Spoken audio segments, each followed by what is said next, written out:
എന്റെ അച്ഛനെ കൊന്നിട്ട് അർഹിക്കാത്ത നേട്ടം ഉണ്ടാക്കിയാലേ അത് എല്ലാ കാലം നിലനിൽക്കുമെന്ന് നിങ്ങൾ കരുതിയോ? നീ അവന്റെ അമ്മയും ഇതുവരെ ഒന്നും അറിഞ്ഞിട്ടില്ല. അവരെ കാര്യങ്ങൾ അറിയിക്കട്ടെ. മടങ്ങി പോകുമ്പോ നിങ്ങളുടെ കൂടെ മോനും കാണില്ല.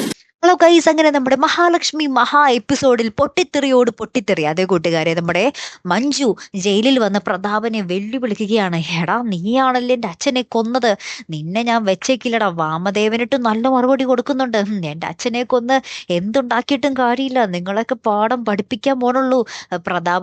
എന്നിട്ട് പ്രതാപനോട് നമ്മുടെ മഞ്ജു പറയുന്നുണ്ട്, നീ നോക്കിക്കോടാ, നിന്റെ മകളെ കൊണ്ട് ഞാൻ ഇക്ഷ എണ്ണ വരപ്പിക്കോടാ, അവളെ കൊണ്ടായിരിക്കും ഞാൻ ഇതിന്റെ ശിക്ഷ നടപ്പിലാക്കാൻ പോകുന്നേ എന്നും പറഞ്ഞിട്ട് നമ്മുടെ മഞ്ജു ഭയങ്കര തിളപ്പാട്ടോ ജയിലിൽ വന്നിട്ട്. അപ്പുറത്താണെങ്കിൽ ആ ഒരു കോടതിയില് വിധി നടപ്പാകാൻ പോവുകയാണ്.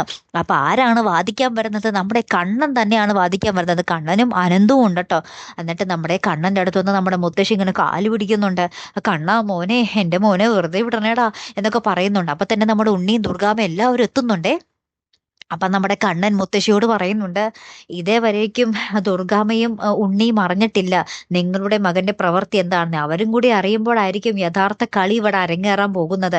എന്തായാലും ഇന്നത്തെ ഈ വിധി വന്നതിന് ശേഷം നിങ്ങളുടെ ഒപ്പം വീട്ടിലേക്ക് എത്താൻ നിങ്ങളുടെ മകൻ ഉണ്ടാവില്ല, അത് നിങ്ങൾ ഉറപ്പിച്ചോ എന്ന് നമ്മുടെ കണ്ണൻ പറയുന്നതും നമ്മുടെ കോടതിയിൽ ആ ഒരു വിധി വാചകങ്ങളൊക്കെ മുഴങ്ങുന്നതുമായിട്ടുള്ള കിടിലൻ 1 മണിക്കൂർ നേരമാണ് കൂട്ടുകാരെ നമുക്ക് ഇന്ന് നമ്മുടെ മഹാലക്ഷ്മിയിൽ കാണുവാൻ സാധിക്കുന്നത്. കാത്തിരിക്കട്ടെ, അടുത്തൊരു വീഡിയോയുമായി വരുന്നത് വരയ്ക്കും ഗുഡ് ബൈ.